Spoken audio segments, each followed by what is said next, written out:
Et si nos pensées, toutes nos pensées, opéraient sur une fréquence bien précise, une fréquence capable de modeler, de façonner notre réalité? C'est une idée assez vertigineuse et c'est ce qu'on va explorer ensemble. Alors, ça nous amène à la grande question. Une simple pensée, une idée qui flotte dans notre esprit, peut-elle vraiment, concrètement, se matérialiser? Pour le penseur Bob Proctor, la réponse est oui. Et la clé de tout, c'est de comprendre ce concept de fréquence. Bon, alors pour commencer, il faut partir d'une idée fondamentale. L'idée que tout, absolument tout dans l'univers, que ce soit nous, les objets, l'espace, eh bien tout ça fonctionne sur des fréquences. Tout est vibration, tout est énergie. Ok, on parle de fréquence, mais concrètement, ça veut dire quoi? Eh bien, c'est juste un niveau spécifique de vibration. À l'instant même, chacun de nous opère sur une certaine fréquence. Mais le point crucial, le voici. Ce n'est pas une fatalité. On peut consciemment décider de la changer. Et c'est là que notre esprit entre en jeu. Comment est-ce qu'on passe de ce grand concept de fréquence d'universel à quelque chose de personnel?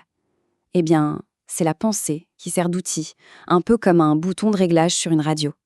Le mécanisme, en fait, est incroyablement simple.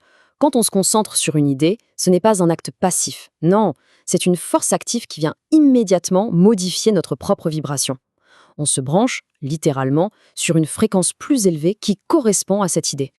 Et ça nous mène à une conclusion assez puissante. Le simple fait de pouvoir visualiser un objectif, de le voir clairement dans son esprit, c'est la seule preuve dont on a besoin pour savoir qu'on peut l'atteindre.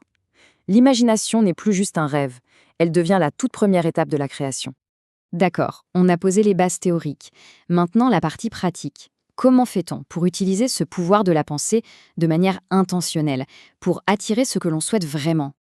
Le processus se décompose en 3 étapes assez logiques. D'abord, il faut garder une image mentale très claire de son objectif. Ensuite, le travail consiste à élever consciemment son propre état vibratoire pour qu'il soit en harmonie, en phase avec la fréquence de cette idée. Et enfin, comme un aimant, on se met à attirer tout ce qui existe déjà sur cette nouvelle fréquence. Et c'est là que ça devient fascinant. C'est le moment où l'immatériel, l'énergie pure de la pensée, commence à prendre une forme physique. C'est le passage de l'invisible au visible. Tout commence comme ça, avec une idée.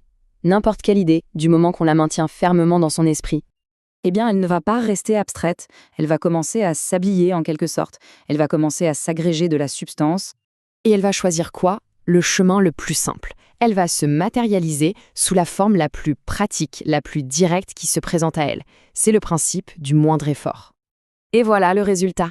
L'idée se met en mouvement. Elle devient tangible, elle prend forme dans le monde réel. C'est la preuve ultime que la pensée est bien à l'origine de toute création. Au final, tout ceci nous ramène à une seule question fondamentale. Une question qui n'est plus du tout théorique, mais très personnelle. Si la fréquence de nos pensées détermine ce que l'on attire, alors la seule vraie question qui compte, c'est: quelle fréquence choisit-on d'émettre aujourd'hui?